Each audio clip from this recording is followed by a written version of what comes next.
iOS 16 is out, and while it has some really cool new features, some of the features that Apple dramatically enhanced might not receive the spotlight, but they can be game changers for your productivity. Especially the new enhancements of the dictation feature will remedy some of the biggest pain points I had in note-taking, especially on mobile. So there's no more dichotomy between dictation and typing. While dictation in any text field was available for several years now, iOS 16 makes it much more usable by removing the separation between dictation and typing. Before iOS 16, whenever you switched to dictation mode, your keyboard was switched off, and whenever you typed something, dictation was switched off. This dichotomy of either dictation or typing is now a thing of the past. Finally. In iOS 16, you can use both at the same time, and this allows for excellent note-taking and creating short to medium texts, even on mobile. To use this new feature, you need an iPhone with an A12 Bionic processor or later, and it is currently only available in selected languages, which you see here. Since the new iPad version is still in beta, you might want to wait for that, but it will have the same feature set once it is officially out. To enable the dictation feature, you go to Settings, General, Keyboards, where you enable the dictation feature. Also, you can enable or disable auto-punctuation. If you enable it, iOS will guess when to set punctuation, otherwise you have to dictate them yourself. You can enable or disable languages for this feature here as well. To install a new language, you have to first go to Settings, Language and Region, and there add a new language first. Once you've installed the new iOS, you will see the microphone icon in the lower right corner of your on-screen keyboard. Once the icon is tapped, it will activate the new dictation mode and show it by having a dark background. Also, you will see a popover where you can disable dictation and also switch languages if you have selected multiple languages. This switching of languages works even within a sentence or paragraph. Now you can just start dictating like you used to. Beware that sometimes text changes even after it was displayed, because the system analyzes the structure of your text and tries to improve the words it wasn't sure about in the context of the complete sentence. This sometimes can take some seconds, so if you see an error coming up, you might want to wait until the sentence is finished, because the system might correct it by itself. You will see some words or phrases being underlined in blue sometimes. This means the system is not sure, and there are alternatives you can choose from just by tapping on the word and picking an alternative. You can double tap any word or select any part of the text with your finger and just say the correct word or phrase again to replace text.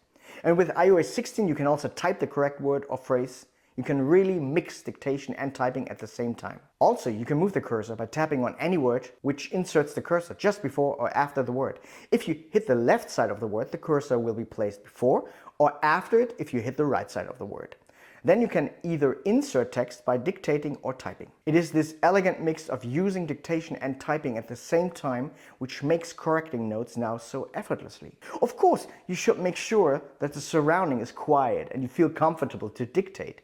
So maybe this isn't suited for your beloved coffee shop. And it takes a while to get used to become aware that anything you say will turn into text while the mode is active. But after a short while, this will become natural to you. The new dictation feature in iOS is now smart enough to include punctuation without you needing to dictate them. While this isn't perfect, it works decently well.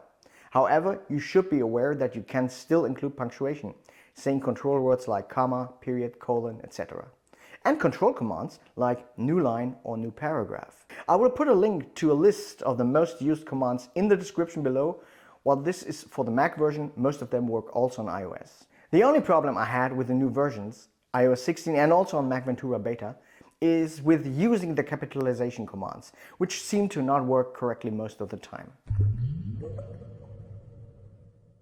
Now there is another feature similar to this on iOS, which is under Settings, Accessibility, Voice Control. This feature is mainly for people with disabilities who rely on this as the primary way to interact with the iPhone, and way more powerful than the new dictation feature. You can basically control every aspect of the operating system with it, and can even switch on and off which commands are active in the settings menu. When it is active, you will see a blue microphone icon in the top left corner. If you are used to apps like Drag and Dictate on Mac or Windows, you will know how to use this. While this also allows you to select and edit text and do way more manipulation using just your voice, I find it overkill for the way I work with my iPhone. I want dictation not to replace, but to augment my regular typing, and therefore the new dictation feature is the sweet spot for me. But you can try voice control for yourself. And if you are someone who needs it due to accessibility reasons, then this is a great way to access your phone. However, you shouldn't use it in combination with the new dictation feature, since this will double your input. So it is either voice control or dictation, not both.